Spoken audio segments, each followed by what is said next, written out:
트럼프 대통령의 기밀문서 유출 의혹이 제기된 가운데 이란 관련 발표 직전 원유 선물 시장에서 거래량이 폭증한 사실이 드러나 내부자 거래 의혹으로까지 번지고 있습니다. 호르무즈 해협 봉쇄로 촉발된 에너지 대란이 전 세계 경제 지표를 끌어내리며 스태그플레이션 진입 경고까지 나왔습니다.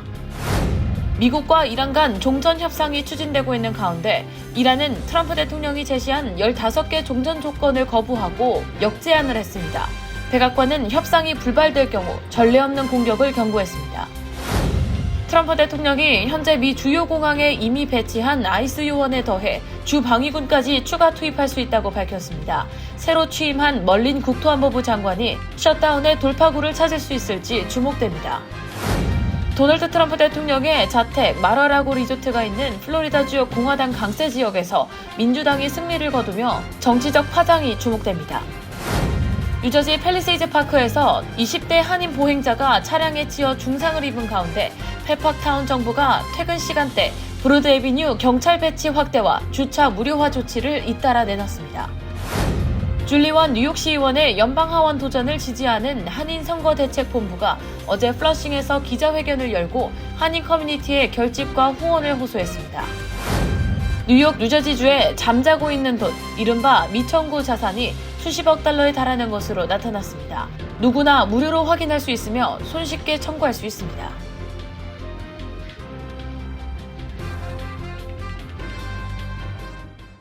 헬문스버그의 최우선의 목표는 최고의 고객 서비스를 제공하는 것입니다. 전문 세일즈팀과 함께하는 고급 쇼룸에서 여러분이 좋아하는 머세디스 벤츠 모델을 만나보실 수 있습니다. 헬문스버그와 함께라면 완벽한 차량을 찾는 데 필요한 모든 것이 준비되어 있습니다.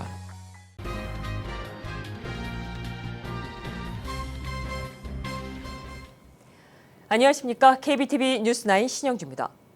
트럼프 대통령이 기밀 문서를 사업 이익을 위해 보관했다는 의혹이 의회에서 제기된 가운데 이란 관련 발표 직전 원유 선물 시장에서 거래량이 9배 폭증한 사실이 드러나 내부자 거래 의혹으로까지 번지고 있습니다. 미 하원 법사위원회 민주당 간사인 제이미 레스킨 의원이 25일 공개한 서한에서 트럼프 대통령이 퇴임 후 플로리다 마로라고 저택에 기밀 문서를 보관했다는 혐의에 새로운 세부 내용이 드러났습니다. 서한은 잭 스미스 전 특별검사팀이 작성한 2023년 1월자 법무부 메모를 인용하고 있습니다. 메모에 따르면 트럼프 대통령이 보관한 기밀 문서 중 일부는 단 6명만 접근 가능할 만큼 극비 등급이었으며 또 다른 문서들은 트럼프의 사업 이익과 직접 연관된 것으로 검찰은 판단했습니다. 또한 메모는 2022년 뉴저지 배드민스터 골프클럽으로 향하는 비행기 안에서 트럼프가 탑승자들에게 기밀 지도를 꺼내준 정황을 담고 있으며 당시 현 백악관 비서실장인 수지 와일스도 기내에 탑승해 있었다고 검찰은 밝혔습니다. 레스킨 의원은 이 지도가 중동 군사작전과 관련된 것이었다면 외국 관리에게 노출됐을 경우 심각한 국가안보 침해라며 펜본디 법무장관에게 추가 정보 공개를 요구했습니다. 이 같은 기밀 문건 의혹이 재점화되는 가운데 원유 선물 시장에서도 심상치 않은 움직임이 포착됐습니다. 지난 24일 트럼프 대통령이 이란과의 협상 합의를 소셜미디어에 발표하기 약 10여 분 전 원유 선물 거래량이 급증했습니다. CBS 보도에 따르면 해당 1분간 체결된 계약 규모는 약 5억 8천만 달러로 최근 5일 동안 거래된 같은 시간대 평균 거래량의 9배에 달했습니다. 발표 직후 유가는 급락했고 다우존스 지수는 1000포인트 이상 급등했습니다. 노벨 경제학상 수상자인 폴 크루그먼 뉴욕시립대 교수는 당시 시장을 움직일 공개 정보는 전혀 없었다며 트럼프의 발표를 미리 알았던 누군가가 정보를 이용해 막대한 이익을 챙긴 것이라고 주장했습니다. 다만 이번 거래가 개인에 의한 것인지 자동화된 알고리즘 거래인지는 아직 확인되지 않았으며 이란 전쟁 여파로 원유 시장 변동성 자체가 커진 상황이라는 반론도 있습니다. 미 상품 선물거래위원회는 예측 시장 내 내부자 거래 방지 규정 제정에 착수했으며 백악관과 상품 선물거래위원회는 아직까지 공식 입장을 내놓지 않고 있습니다. 호르무즈 해협 봉쇄로 촉발된 에너지 대란이 전 세계 경제 지표를 끌어내리고 있습니다. 3월 글로벌 구매 관리자 지수가 일제히 하락한 가운데 스태그플레이션 진입 경고까지 나왔습니다. 신용평가사 S&P 글로벌이 24일 발표한 미국의 3월 구매 관리자 지수 PMI 잠정치가 51.4를 기록했습니다. 전월보다 0.5포인트 낮아진 수치로 지난 4월 이후 11개월 만에 최저치입니다. 유로존은 10개월 만에 최저치인 50.5, 일본은 52.5, 인도는 2022년 10월 이후 최저인 56.5로 각각 떨어졌습니다. PMI는 50을 넘으면 경기 확장, 밑돌면 위축을 의미합니다. S&P 글로벌 분석가 크리스 윌리엄스는 경기 둔화와 물가 상승이 동시에 나타나고 있다며 미국 경제가 스태그플레이션에 진입할 위험이 커지고 있다고 진단했습니다. 스태그플레이션이란 경기 침체 속에서도 물가가 오르는 최악의 경제 상황으로 금리를 올리면 경기가 더 나빠지고 내리면 물가가 더 오르는 딜레마를 낳습니다. 에너지 대란의 파장은 일상 깊숙이 파고들고 있습니다. LPG 수입의 90%를 호르무즈 해협에 의존하고 있는 인도에서는 정부가 가정용 공급을 우선하면서 식당과 호텔의 가스 공급을 사실상 차단했습니다. 남부 타밀나두주에서만 약 10,000곳의 식당과 호텔이 폐허 위기에 처했고 전국적으로 30% 이상의 업소가 문을 닫은 상태입니다. 미국도 예외가 아닙니다. 전국 휘발유 평균 가격은 갤런당 3달러 97센트로 전쟁 이후 33% 올랐고 디젤은 7달러 2센트로 2022년 6월 이후 최고치를 기록했습니다. 블랙록의 레디핑크 회장은 유가가 배럴당 100달러를 넘어 150달러에 근접하는 상황이 수년 동안 이어진다면 매우 혹독한 경기 침체를 의미한다고 경고했습니다. 시티그룹은 고유가가 3에서 4개월 이어지면 트럼프 행정부의 세금 환급 혜택 대부분이 상쇄될 수 있다고 지적했습니다.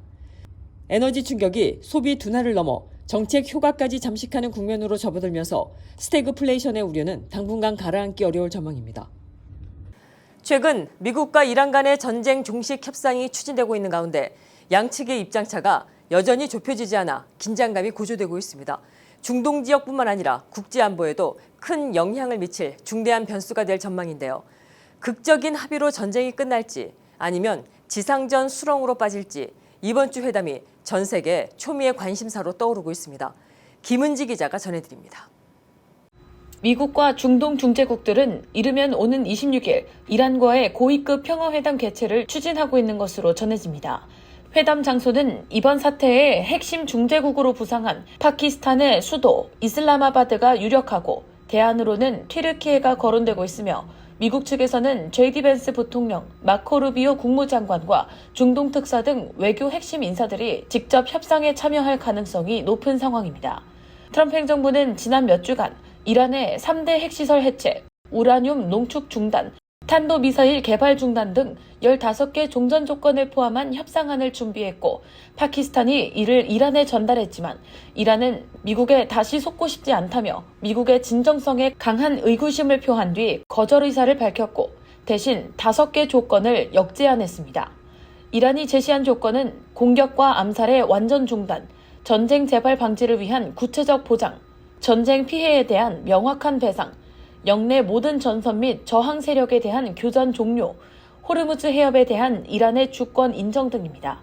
특히 해협 통제권을 자연적, 법적 권리로 규정하며 핵심 협상 카드로 내세웠습니다.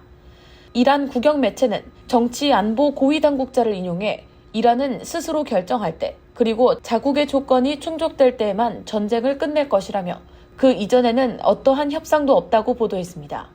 또 미국의 제안을 과도하고 전장의 현실과 동떨어진 것이라고 평가하며 이란의 방어 작전은 요구가 충족될 때까지 계속될 것이라고 강조했습니다. 중동 전쟁이 협상 국면으로 접어들며 주도권을 둘러싼 밀고 당기기 양상을 보이고 있는 것입니다. 전문가들은 이번 협상이 극적으로 타결될 가능성보다는 지상전으로의 확산 여부가 중대 분수령이 될 것으로 분석합니다. 트럼프 행정부의 요구 조건 대부분이 이란의 체제적 이해와 충돌하는 만큼 단기간 내 합의는 쉽지 않을 전망입니다. 이스라엘 측도 현재 휴전에는 부정적 입장을 유지하며 전쟁 장기화 가능성을 배제하지 않고 있습니다. 군사적 긴장도 여전히 높은 상태입니다. 이란 혁명수비대는 호르무즈 해협 통과와 국제 유가 결정권은 우리에게 있다며 미국 항모를 향해 미사일을 발사했으며 사정권에 진입하면 추가 타격도 불사하겠다고 경고했습니다. 이에 따라 미국은 약 4,200명의 병력을 중동 지역에 추가로 전개하며 지상군 옵션을 검토하고 있습니다. 오늘 백악관은 이란이 군사적 패배를 인정하지 않고 협상에 나서지 않을 경우 미국이 더 강력한 군사 타격을 감행할 준비가 돼 있다고 경고했습니다. 캐롤라인 레빗 백악관 대변인은 대통령은 허풍이 아니며 이란이 오판해서는 안 된다고 강조했습니다. 국방부는 사태 악화 가능성에 대비해 오늘 고고도 미사일 방어체계 요격체와 유도체 생산량을 4배로 늘리겠다고 발표했습니다. 이는 전쟁 초반 방산업체들을 총동원해 생산 확대를 압박했던 조치의 연장선이자 전시체제 전환을 공식화한 것으로 해석됩니다. KBTV 뉴스 김은지입니다. 트럼프 2기 두 번째 국토안보부 장관으로 마크 웨인 멀린 신임 장관이 24일 취임했지만 6주째 이어지고 있는 셧다운 해소는 여전히 안개 속입니다. 트럼프 대통령은 예산 교착으로 공항 보안 검색이 지연되자 이미 배치한 아이스 요원에 더해 주 방위군까지 추가 투입할 수 있다고 밝혔습니다. 마크 웨인 멀린 신임 국토안보부 장관이 24일 백악관 오벌 오피스에서 공식 취임했습니다. 트럼프 2기 들어 두 번째 국토안보부 장관으로 크리스티 놈 전 장관 경질 이후 약 3주 만입니다. 새 장관 앞에 놓인 가장 시급한 과제는 지난 14일 시작돼 6주째 이어지고 있는 국토안보부 셧다운 해소입니다. 셧다운이 장기화되면서 교통안전청 TSA 직원 480명 이상이 퇴직했고 일부 공항에서는 당일 결근율이 40에서 50%에 달하고 있습니다. 오늘 하원 청문회에서 TSA 수석 책임자는 일부 소규모 공항은 폐쇄 위기에 처했다고 경고했습니다. 셧다운의 발단은 지난 1월 미네소타 미니애폴리스에서 이민 단속 도중 아이스 요원에 총해 미 시민권자 2명이 숨진 사건입니다. 민주당은 이후 주택가 사업장 진입 시 사법영장 의무화 등 단속 방식 개혁을 요구하며 예산안 처리를 거부해왔습니다. 멀린 장관은 인준청문회에서 사법영장 의무화를 약속하며 민주당에 유화적인 신호를 보냈고 취임식에서도 공화당이든 민주당이든 모든 미국인을 동등하게 보호하는 것이 내 임무라고 밝혔습니다. 상원 인준 표결에서도 민주당 의원 2명이 찬성표를 던지며 초당적 협력 가능성에 기대가 모이고 있습니다. 협상 움직임도 감지됩니다. 공화당 상원 원내대표 존 투는 국토안보부 예산의 94%를 우선 지원하되 아이스 추방전담 예산 55억 달러는 별도 처리하는 타협안을 제시했습니다. 그러나 트럼프 대통령은 취임식 당일 어떤 합의가 나오든 만족하지 못할 것이라고 발언하며 엇박자를 냈습니다. 민주당도 추가 개혁 요구를 고수하고 있어 합의 시점은 여전히 불투명합니다.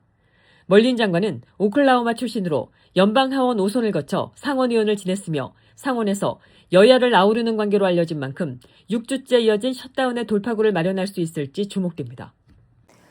플로리다주에서 치러진 주 하원 보궐선거에서 민주당이 공화당 강세 지역을 뒤집으며 승리를 거뒀습니다.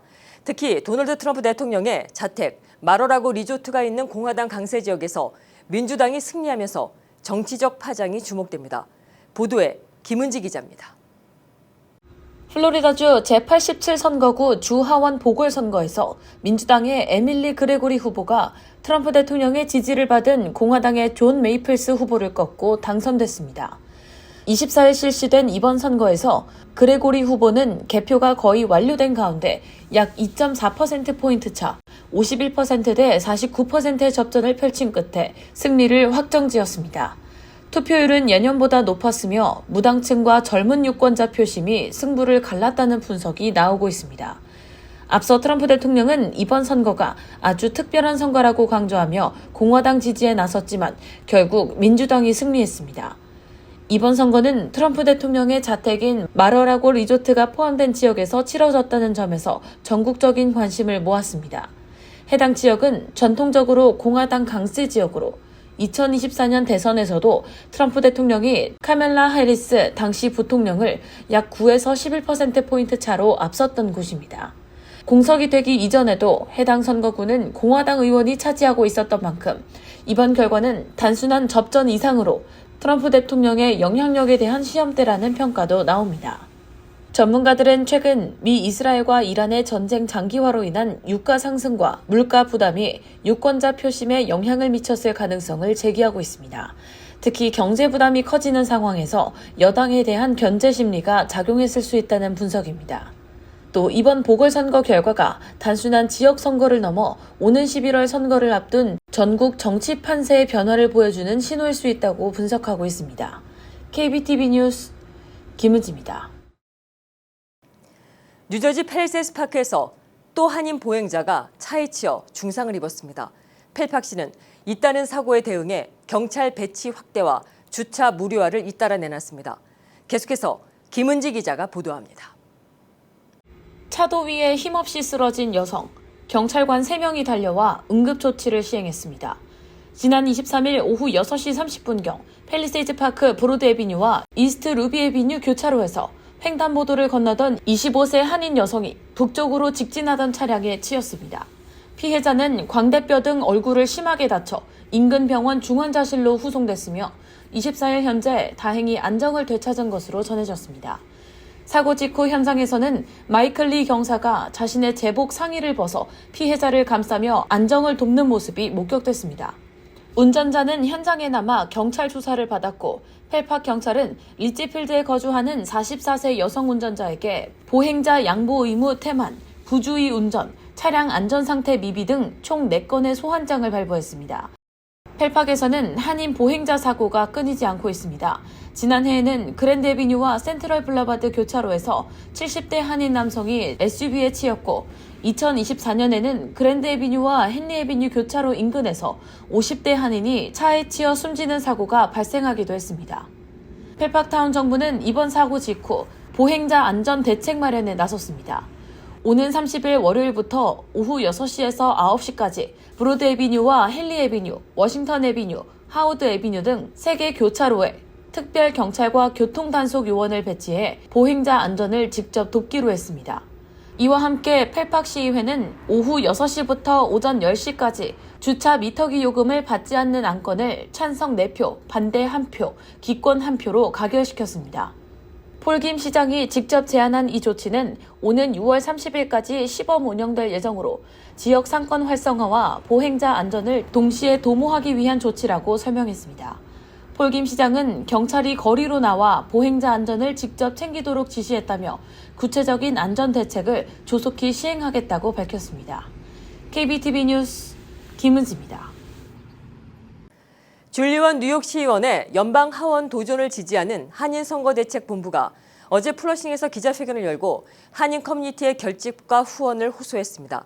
한인 표심이 이번 선거에 당락을 가를 수 있다는 분석입니다.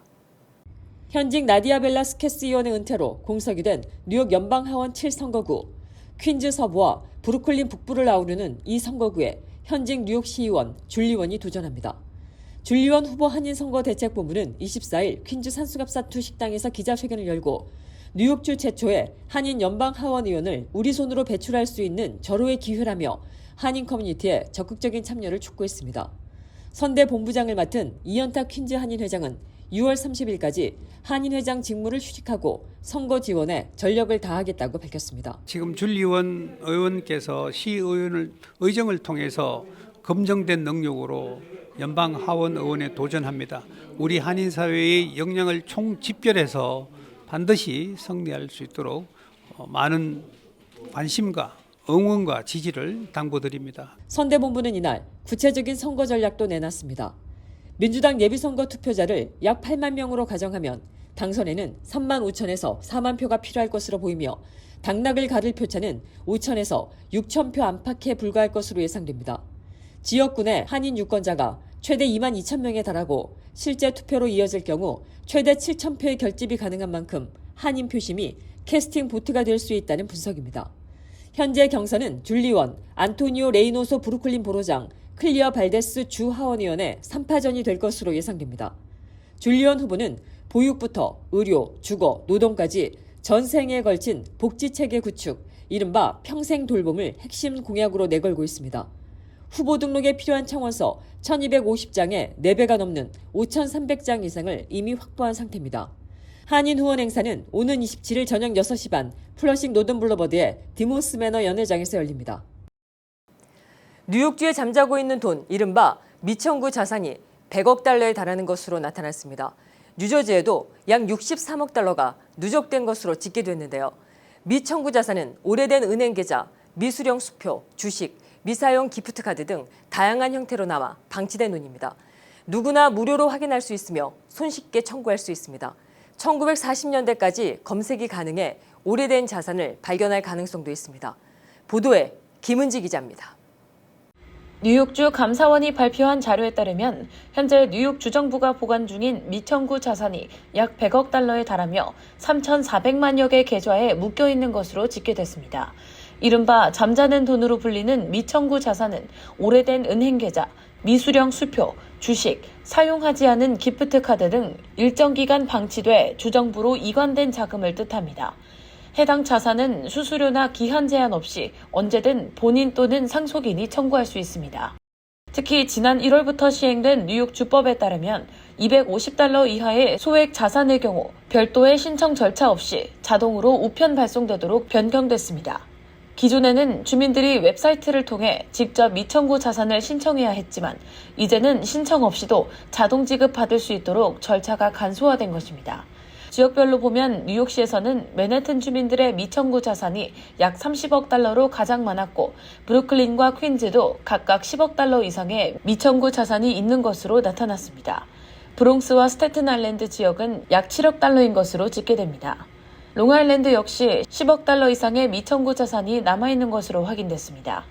현재 뉴욕주는 하루 평균 약 $150만 미청구 자산을 주민들에게 반환하고 있으며 올해 들어서만 이미 $1억 6,300만 이상이 지급된 것으로 집계됐습니다. 다만 상당수 자산은 이미 사망한 사람 명의로 드러났으며 이 같은 경우 상속인이 추가 서류 제출을 통해 청구할 수 있습니다. 뉴저지의 경우 미청구 자산 규모는 약 $63억 추산되며 지난 2023년 한 해에만 7만 4천 건 이상의 청구가 접수됐고 약 $2억 지급됐다는 기록도 있습니다. 본인에게 미청구 자산이 있는지 확인하려면 주정부 관련 웨브사이트에 접속해 이름을 입력하면 무료로 확인할 수 있습니다. 해당 기록은 1940년대까지 검색이 가능하기 때문에 부모님 세대에 남아있는 오래된 자산을 발견할 가능성도 있습니다. 전문가들은 미청구 자산은 대부분 소액이지만 발견되는 경우도 있는 만큼 확인해볼 필요가 있다고 조언했습니다. KBTV 뉴스 김은지입니다. 한국에서 음주운전으로 적발된 중국 국적 재외동포가 출국 명령 취소를 요구하는 행정소송을 냈다가 패소했습니다. 청주지방법원 행정1부는 재외동포 F4 비자로 한국에 체류 중인 중국 국적 A씨가 청주 출입국 외국인 사무소를 상대로 낸 출국 명령 처분 취소 소송에서 원고 패소 판결했다고 24일 밝혔습니다. A씨는 지난 2024년 4월 충북 충주에서 혈중 알코올 농도 0.098% 상태로 운전하다 경찰에 적발됐고 도로교통법 위반으로 벌금 500만 원을 선고받은 뒤 출국 명령까지 받게 되자 가혹하다며 소송을 제기했습니다. 그러나 법원은 A씨의 주장을 받아들이지 않았습니다. 아일랜드 국적 남성이 영국인 여성과 갓난아기와 함께 고무보트를 타고 나이아가라 강을 건너 뉴욕주로 미립국을 시도하다 연방당국에 적발됐습니다. 미 국경 순찰 때 버팔로 지부에 따르면 지난 15일 멕시코 국적 남성이 이들의 미립국을 도운 것으로 확인됐습니다. 연방 요원들이 현장에 출동했을 당시 고무보트 위에는 한 명만 타고 있었고 아일랜드인 남성과 영국인 여성, 아기는 인근 나무 뒤에 숨어 있었습니다. 나이아가라 강은 일부 구간에서 유속이 시속 30마일에 달할 정도로 물살이 거셉니다. 버팔로 국경 순찰 때 제임스 다마토 대행수석 요원은 갓난아기를 안고 영하의 나이아가라 강을 소형 보트로 건너는 것은 특히 무모한 행위라고 밝혔습니다. 멕시코 국적 남성은 전과가 없는 것으로 확인됐고 영국 여성과 아기는 캐나다로 추방됐습니다. 아일랜드 남성은 불법 재입국 시도 혐의로 기소됐으며 인명피해는 없었습니다. 뉴저지 한인회가 뉴욕 한인회관 건립을 위한 별도의 모금 조직을 출범시키고 본격적인 기금 마련에 나섰습니다. 뉴저지 한인회는 지난 20일 한인회 사무실에서 한인회관 건립기금 모금 추진위원회 발족식을 열었습니다. 추진위는 올해 안에 $10만 조성을 목표로 $100씩 후원자 1000명을 모집하는 방식으로 기금을 마련한다는 계획입니다. 송미숙 회장이 추진위원장을 겸임하지만 기금 운영의 투명성을 위해 본인은 서명권자에서 빠지기로 했습니다. 서명권은 이사장과 추진위 총무위원, 외부회계사 3인에게 부여됩니다. 이번 추진위는 2016년에 출범해 현재 $6만 1000여 적립 중인 기존 건립추진위원회와는 별개로 운영됩니다. 미 항공우주국 나사가 달 궤도 우주정거장 계획을 전면 중단하고 달 기지 건설로 방향을 바꿨습니다. 나사는 24일 기존의 달 궤도 우주정거장 게이트웨이 프로젝트를 중단하고 향후 7년 동안 $200억 투자해 달 표면에 기지를 건설하겠다고 발표했습니다. 제라드 아이작먼 나사 국장은 게이트웨이 계획을 접고 달 표면에서 지속적으로 활동할 수 있는 인프라로 전환하겠다고 밝혔습니다. 게이트웨이 장비 일부는 재활용할 계획입니다. 달 기지 건설은 장비 배치, 준거주 인프라 구축, 장기거주 시설 완성에 3단계로 진행됩니다. 이번 발표는 다음 달 1일로 예정된 달 궤도 유인 우주선 아르테미스 2호 발사를 일주일 앞두고 나왔습니다. 발사에 성공하면 1972년 아폴로 17호 이후 약 반세기 만에 달 궤도 유인 여행이 됩니다. 발사에 성공하면 1972년 아폴로 17호 이후 약 반세기 만에 달 궤도 유인 비행이 됩니다. 잠시 후 커뮤니티 브리핑을 전해드립니다. 헬문스버그의 최우선의 목표는 최고의 고객 서비스를 제공하는 것입니다. 전문 세일즈팀과 함께하는 고급 쇼룸에서 여러분이 좋아하는 머세디스-벤츠 모델을 만나보실 수 있습니다. 헬문스버그와 함께라면 완벽한 차량을 찾는 데 필요한 모든 것이 준비되어 있습니다.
이어서 환율과 증시 전해드립니다.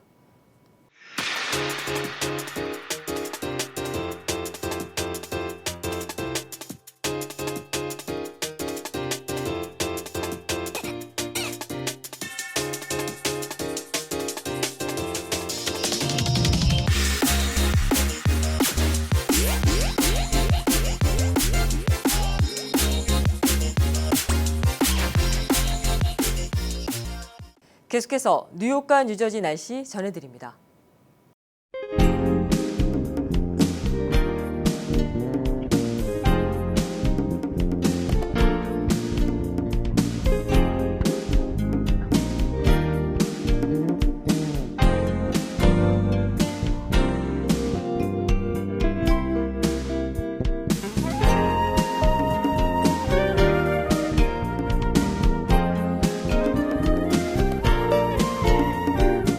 이상으로 3월 25일 수요일 보내드린 KBTV 뉴스9을 모두 마칩니다.